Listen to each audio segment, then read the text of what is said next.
dad, and probably a lot of people in this room, men and women, by the way. It's like an old-fashioned, I don't know what it is, but I feel for me the character represents a lot of people that don't say much, but they're there and they just do their thing every day. They work and pay their taxes and get on with business, and they're solid, and they don't make a big noise about stuff. I like people like that, so I like to represent those people, and I try and do it to the best of my ability, and it's a great honor for me to do that. It also integrates.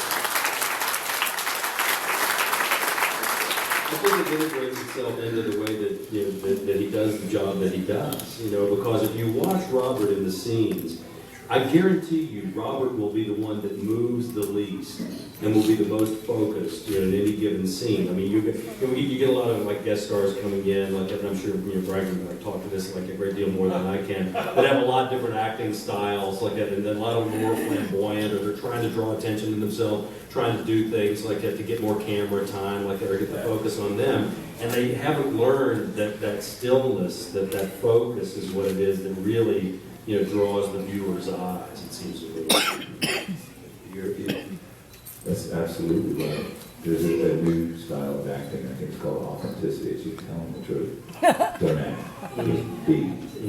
And so many actors are so terrified of not getting the job that they do stuff. They fidget and they twitch. And you think they're desperately trying to be interesting. People subconsciously turn on an actress. Was it this year or last year? She kept doing this again. You can do that all you want. It's fine. It's your prerogative. I'm not responding. I'm just not. So she basically flapped it on her own. I'm sorry, I'm not doing it. It took me a long time to figure out the way I want to act, and that is just authenticity. I did a movie recently with a guy. He's a Canadian guy who grew up in Australia. A show called Rectify. Have you heard of Rectify? A lot of people say it's the best show on TV, and I just did a movie with him in Australia. And we might have a few whiskeys one night, a few beers, and a few more. We got to talking, and we absolutely agreed in the way you should act. The other guy that agrees is the guy that played Branch is dead. Gerald. And it happens over time. You do it so long that eventually you throw off the shackles of all the BS and the indicating, and you just, because the lens is like a magnifying glass.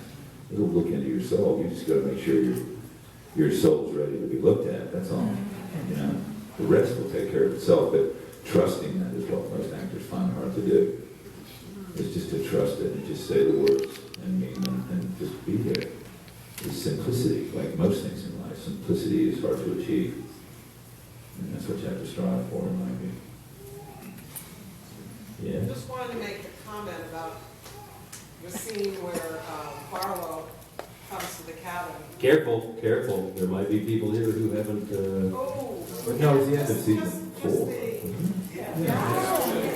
How many people have not seen to the end of season 4? Anybody? Oh, there's people over here.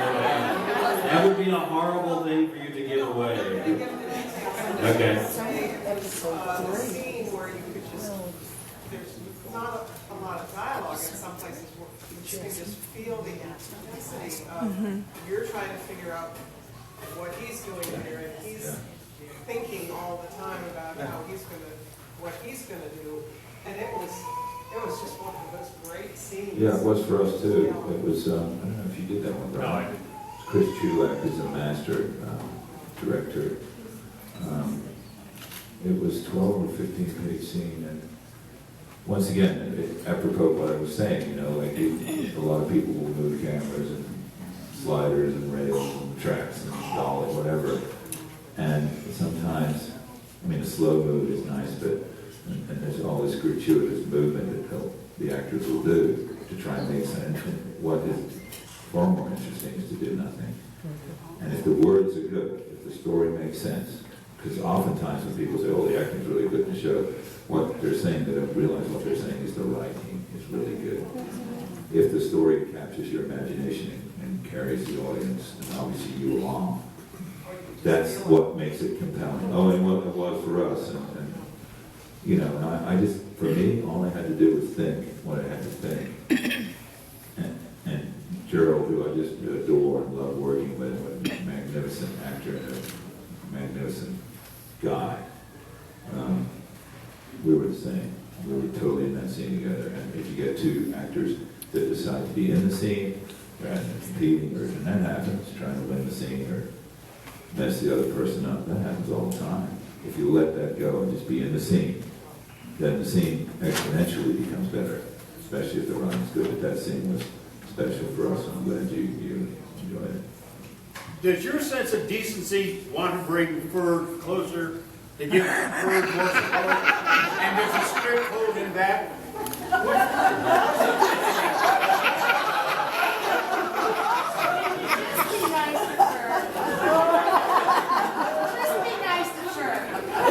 Be nice to him.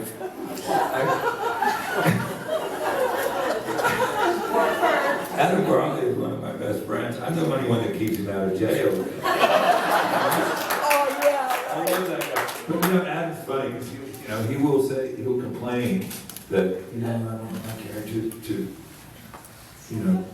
progress and grow and become wiser, and then we'll do a scene and be a complete goofball. And I'll go out of my way to, because he's complaining that he's not, I mean, he's a funny guy all the time. I said, well, stop being the funny guy, dude. So it's not, I love the guy. We're very close. He's here. I think he's helping Ruby with the kids acting, so that's going to be a disaster.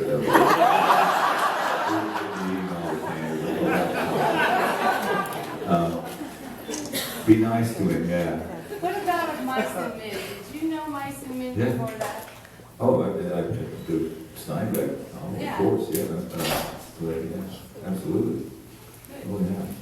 I think Adam did that somewhere. And we're very good friends. I was in his cabin at midnight last night after the thing. Like, he'd been at 6, or I had to go to bed.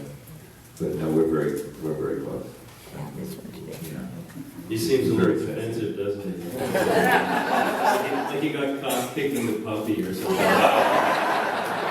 But you just see it there and you just want to... What makes it even better is he's really sensitive. He's such a great target. We're very close. Aren't we, Brian? Give him the $100 back. Over here.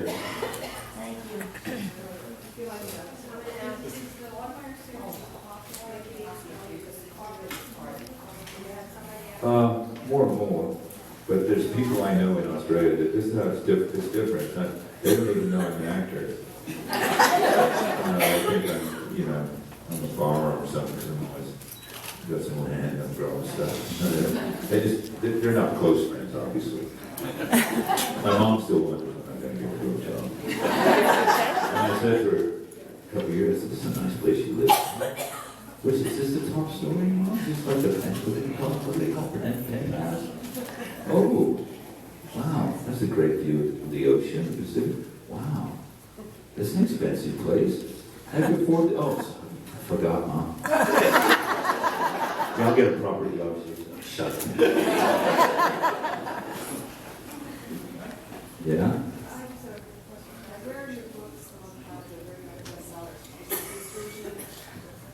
It varies. Like, I mean, you mean like as far as regions in the United States? Is that what you're saying? Well, obviously, like one of the real strong holds is like up and down the Rocky Mountain region, all the way from Montana, all the way down into New Mexico and Arizona. But there are really strange pockets where the books are really popular. We've been on the New York Times bestsellers list, I guess for like about 7 years running now. But in strange places, like it seems to be, from all over, which is nice. Like that, because I think, one of the things you talked about of Mice and Men, one of the things that Steinbeck used to talk about was the universality of the human condition. Was one of the things that you're trying to acquire, one of the things you're trying to exemplify in the writing. Good writing draws people together, makes them feel, the same, something in common, that human quality. And, I think that's what you're always trying to shoot for as far as the books are concerned, and even in the placement of the characters and all of that. I get a lot of emails, from people that say, because I write about the grumpy ladies at the courthouse, and I get letters from people in Jacksonville, Florida that say, you've been to our courthouse. No, it's just a universality, really. Paris, they're very popular in France. Yeah, well, bestsellers in France, which is really kind of weird because, if I was to try and think, back before, if somebody would have asked me if they would have said, okay, these books about the sheriff of the least populated county and least populated state are going to be runaway hits in a foreign country, maybe France wouldn't have been the first guess. I would have guessed Australia. I would have guessed maybe Australia. Makes perfect sense to me, actually. Yeah. I'm not surprised at all. That fellow there? Walt Longmire was an athlete when he was young. Was Robert Taylor in any organized sports? Yes, sir, I was. Rugby? No.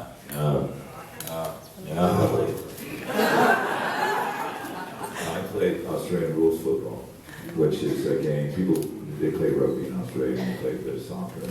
But the biggest sport in Australia is Australian rules football. My dad played for a team called South Melbourne and moved to Sydney and became the Swans. And my dad only played one season or two. He came down from the country. In those days, every little town has a team and there's leagues. And you could go back to a country town, which I did, and you'd get paid to play. And often the best guys would never go to the cities because they wouldn't leave the farm. And these two old boys at my uncle's funeral said, "You ever say you're all in the 40s, huh?" I said, no, I didn't. That was in the 50s. No, I did not. And these two old guys, they both shook their head.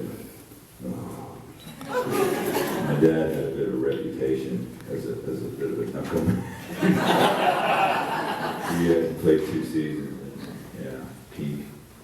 And I played Australian football. I was also, if you're interested, but I was a pretty good water polo player. I was a rower for the state. And I was a surf life saving in Australia. It's a big sport. Because it's all the kids have to learn how to be in the surf and how to stay alive. And there's surf clubs on every beach and life saving clubs. And you start when you're 6 in the ocean. You have races and it's very competitive. I did that for a long time. I think we're running out of time. I think we'll want to do 2 more questions. What do you think? 2 more? Like in this stuff? Nope, this guy over here, everybody says. He's been trying forever to try and get his question out. It's done this way. When I was kind of raised in the country, and I'm really enamored with your writing and your vocabulary and everything, and how it transforms over to the movie. I just wondered if Walt ever look up at the sky and see an unkindness of ravens, if you ever wanted to say it's It's a bunch of birds.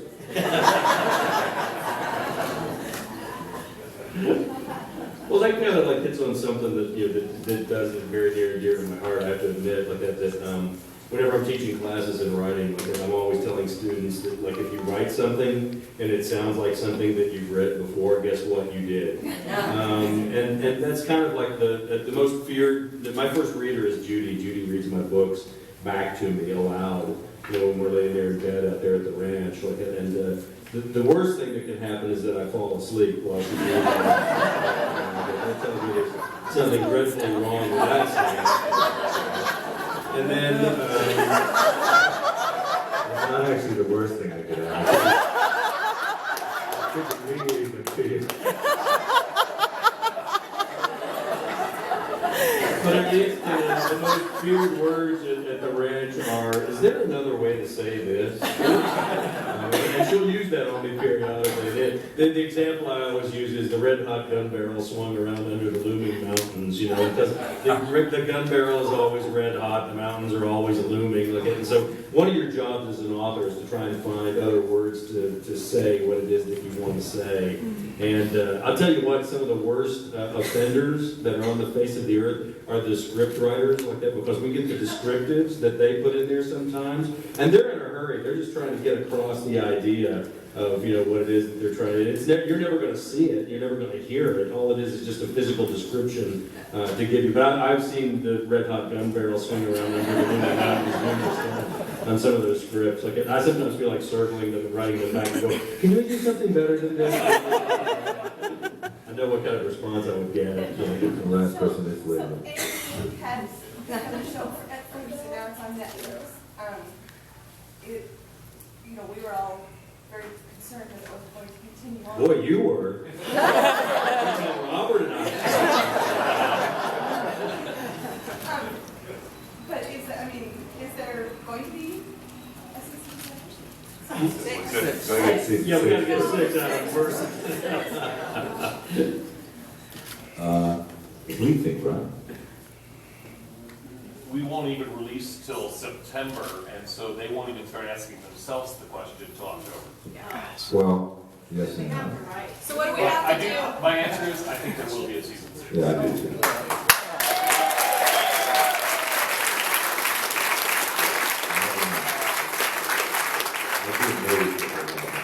But as it happens, things happen. There should be. I think we have to cut it off at this point in time. That they came over and told me that we're running a little bit over. And they're going to yell at us if they start signing. So yeah, we'll start signing if that's okay with you guys.